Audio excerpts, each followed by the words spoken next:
Olá, seja muito bem-vindo ao meu canal, sou o professor Gabriel Vaccarello. Já comece se inscrevendo aqui no canal para que você, de fato, componha, seja um membro, seja parte deste canal que está, assim, arrasando com o YouTube, tá certo? Vou começar de novo. Ai, logo, palhacinho. Tô cheio de calor. Eu quero Tá ver. calor pra caraca aqui. Olá, seja muito bem-vindo ao meu canal, sou o professor Gabriel Vaccarello. Já comece se inscrevendo, ativando o sininho para que você não perca nenhuma novidade a partir de então, a respeito de tudo que vai acontecer por aqui, tá legal? Então, hoje eu quero mostrar uma coisa muito importante para você, que é o seguinte, olha, veja, nós comumente temos de lidar com situações que são, assim, absurdamente adversas, né? Lidar com sofrimentos, com dificuldades, com desprazeres e assim por diante. Acontece que, veja, eu tenho uma novidade para te contar, se é que você ainda não sabia. O sofrimento é parte da vida humana e necessariamente estará até o fim da vida, desde o início até o fim. Você nasce chorando, tá certo? E você morre. Só o fato de você morrer, você... quer mais alguma coisa? Porque o fato de morrer, né? Não precisa acrescentar mais nada ao dado da morte, né? A morte é algo que fala por si mesmo, né? Veja, o sofrimento é algo que compõe do início ao fim, em todos os momentos da vida humana. O fato é que, veja, existem diferentes tipos de sofrimento ao qual o homem vai tendo de lidar, né? Com os quais o homem vai tendo de lidar ao longo da sua existência. Só que note bem, né? Por que a minha esposa me propôs esse tema? Só que é um tema muito mais complexo do que a gente poderia imaginar. Porque existe o sofrimento da pessoa imatura, existe o sofrimento da pessoa madura e existe o sofrimento do santo, tá certo? São sofrimentos distintos, né? O sofrimento da pessoa imatura geralmente é porque ninguém me ama, ninguém me quer. O sofrimento do homem maduro é porque ele não consegue dar o suficiente. E o sofrimento do santo é porque ele não consegue viver de acordo com a imagem que ele precisa viver. A vida dele não emana o quanto precisaria emanar da verdade, né? Há uma diferença absurda entre esses tipos de sofrimento. É complexo, eu precisaria de fato desmembrá-los e falar sobre cada um deles. Só que o fato é que todos eles, né, todos esses três tipos de sofrimento são compostos de diferentes tipos de sofrimento em diferentes níveis que compõem as, por exemplo, dimensões humanas. Existe um sofrimento físico, uma dor, você chutou com o dedinho do pé aqui no sofá, entende? É um tipo de sofrimento, é uma dor física, uma doença, um câncer, entende? Existe um sofrimento psíquico, como uma patologia, uma síndrome, quer que seja. Existe o sofrimento espiritual, no sentido de não realização das faculdades feitas para aquele objeto específico que ela não consegue ainda obter. O ser humano sofre quando não contempla a verdade. O ser humano sofre quando não se realiza moralmente. Isso é natural, é evidente que é assim. Então, esses diferentes níveis de sofrimento nas dimensões humanas serão diferentes de acordo com a imaturidade, a maturidade e a santidade, nesse sentido.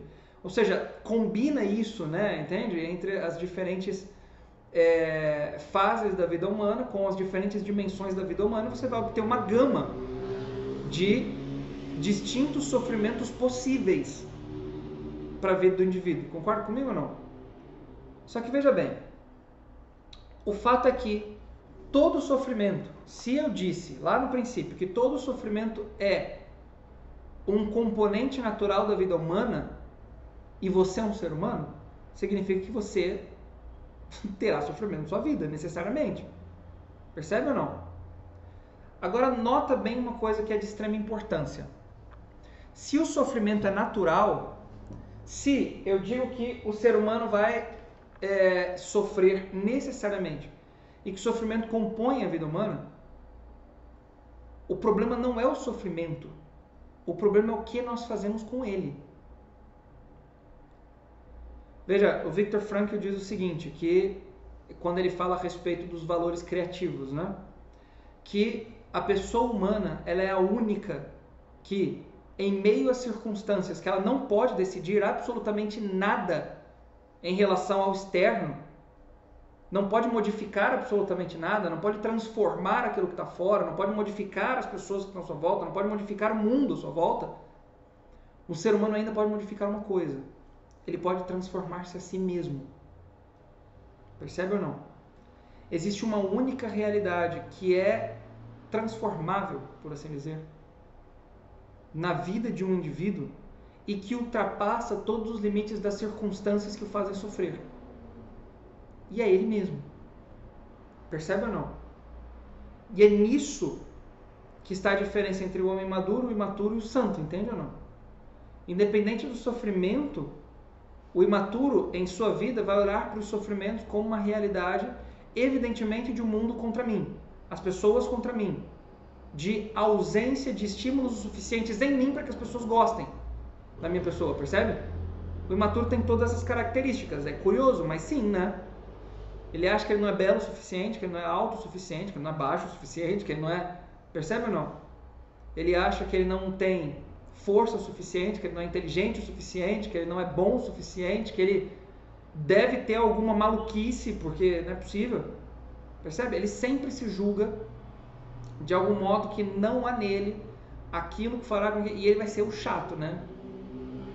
Porque ele vai ficar cutucando os outros e pedindo e enchendo, eu sem noção, entende? O maduro ora de uma maneira distinta, né? Porque a motivação dele não é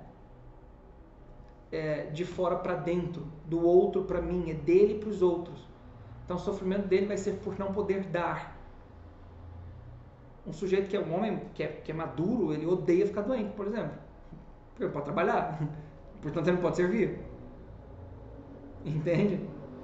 Um homem que é maduro, ele compreende o fato de que ele não tem certas capacidades, mas ele vai atrás para fazer valer aquilo ali. Por quê? Porque ele quer servir melhor.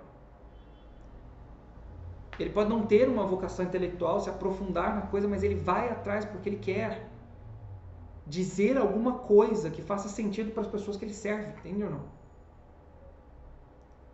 O que difere também do homem que é santo. Porque o santo não só quer servir e quer amar, mas a sua vida expressa a ação da verdade por si mesma na história. A vida dele já não é mais ele quem vive, é Cristo quem vive nele. Existe uma diferença absurda entre o santo e o homem maduro, portanto.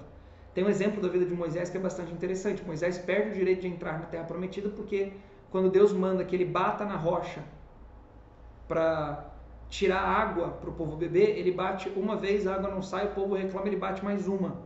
E Deus diz: você não vai entrar na Terra Prometida, porque eu mandei bater uma só, você bateu duas. Caramba! Só por isso, meu Deus do céu? Acontece que a relação do santo é diversa da relação do homem maduro e do homem imaturo, percebe? É natural que o povo desobedeça a Deus. Mas não é natural que aquele homem separado para que a verdade se manifeste no mundo através dele desobedeça. Porque tudo que ele vai viver deve ser necessariamente uma expressão da verdade eterna. Percebe? No momento em que ele faz uma coisa movido por uma força humana e não pela força divina, vixe, consegue entender ou não? Veja, o fato é que existe uma ausência que precisa necessariamente ser preenchida nesses momentos, que é a modificação de si, dando sentido para tudo aquilo que se vive. A partir daquele momento, Moisés nunca mais repetiu o ato, por exemplo. Percebe? No momento em que um homem maduro comete um erro que fere os seus, ele pode passar um tempo em fraqueza, assim, para baixo, ele pode cair, mas ele precisa se levantar em algum momento. E tem algo que puxa ele para cima para que ele se levante, entende? Porque ele precisa servir. Ele é maduro, afinal de contas. Enquanto o imaturo já está naturalmente sendo puxado para baixo, assim, né? Percebe? Nesse quadro, o imaturo, evidentemente, como vocês notaram, é o que mais necessita de a transformação de si. Mas ele não vai se transformar se ele não passar por adversidades. O sofrimento é um instrumento de transformação, percebe? É necessário que, em meio ao sofrimento, ele crie a consciência de que ele precisa passar a ser algo maior e melhor.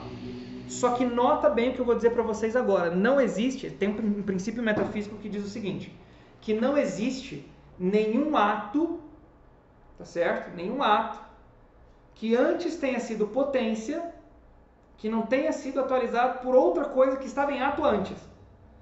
Ou seja, a potência não se atualiza se não houver algo em ato antes de atualizá-lo. Entendi nada. É simples assim. Não é possível que algo se aqueça se não houver uma fonte de calor. Aquele objeto que quer se aquecer tem a potência, tem a possibilidade de se aquecer, de ficar quente. Mas para que ele se aqueça, ele precisa de uma fonte de calor. É simples assim. Para que o sujeito imaturo venha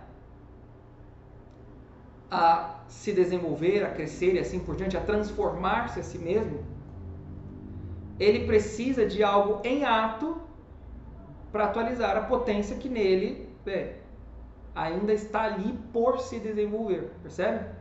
Por ser atualizado. Do que ele precisa?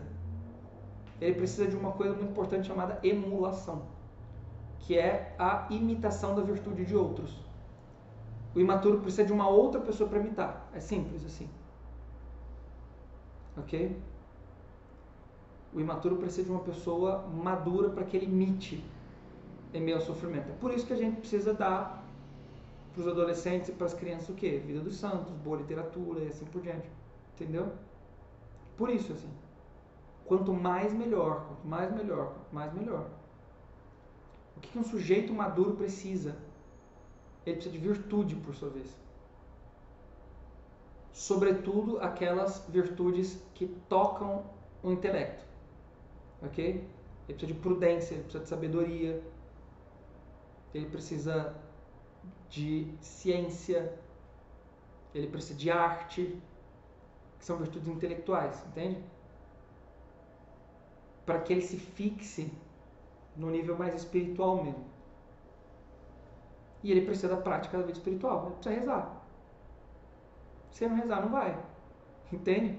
Tem um vídeo antigo, me lembrei agora quando falava do Ítalo, em que ele estava falando sobre isso, aí ele falava assim, mas Doc, eu não tenho religião e tal. Pô, tá aí um bom motivo para você ter. Entendeu? Você não vai cuidar da tua família, você não vai crescer, você não vai lidar com sofrimento se você não tiver religião. E não é qualquer religião. Você precisa ser católico, ponto. Entende? Acabou. Né? E o santo? Bom, o santo só precisa ser ouvido. É só isso mesmo. Não tem mais nada. Ele já está em Deus. Acabou. Isso é real, não tem mesmo o que fazer. Ele precisa do que ele já faz, ele precisa ser ouvido. Porque o ponto dele é levar os outros para cima também. Entendeu? Então, muito bem. Muito obrigado pela atenção. Não deixe de se inscrever no canal, ative o sininho, esteja presente aqui no canal em tudo que está acontecendo por aqui. Deixe seu comentário, por favor, porque o teu comentário ajuda bastante aqui. O YouTube distribua os vídeos para mais pessoas, tá bem? Então, fique com Deus, a gente se vê numa próxima. Um abraço e até. Tchau, tchau.